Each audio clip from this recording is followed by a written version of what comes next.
નમસ્કાર દોસ્તો, હું છું આપનો આરજે દોસ્ત રજની અને તમે મારી સાથે સાંભળી રહ્યા છો સરદાર પટેલ યુનિવર્સિટીનું community radio station radio campus 90.4 FM. My campus my voice.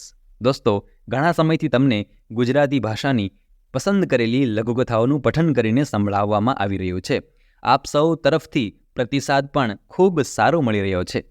એટલા માટે જ આજે તમારા માટે એક નવી લઘુકથા લઈને હાજર થયો છું. આજની કથાનું શીર્ષક છે ગાજરનો ટુકડો, જેના લેખિકા છે નયના ચારણિયા. ઉલ્લેખનીય છે કે નયના ચારણિયાને 2022નો કચ્છી યુવા ગૌરવ પુરસ્કાર પ્રાપ્ત થયેલો છે. તો ચાલો આપણે સાંભળીએ એમની લઘુકથા ગાજરનો ટુકડો. ચૂલા પર લાવરી ગાજર બફાઈ ગયા હતા. ઘરનું બધું કામ પૂરું કરી રસોડામાં ગોદાવરી બપોરની રસોઈ બનાવવા ગઈ. જોયું તો તપેલીમાં એને ખૂબ ભાવતા લાવરી ગાજર બફાઈ ગયા હતા.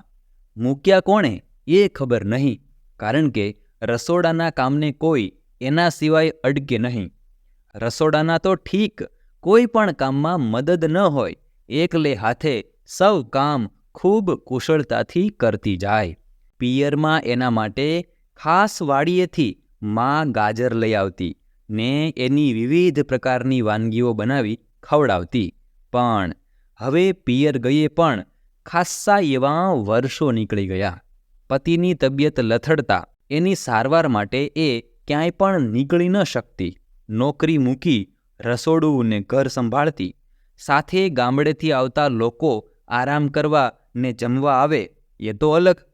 ગોદાવરીથી ગાજર જોઈ રહેવાયું નહીં.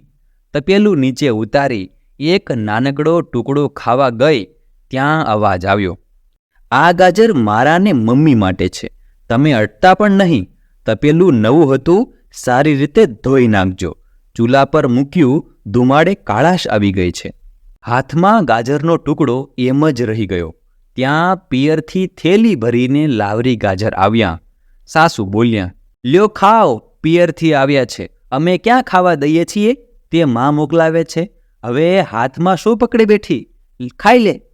ગોદાવરીના હાથમાં ગાજરનો ટુકડો હતો એ એણે પાછો તપેલીમાં મૂકી દીધો. આંખોમાં નીકળતા પાણી માટે બોલી, ના બા, આ ગાજરનો ટુકડો પણ હજી મારી જેમ કાચો છે.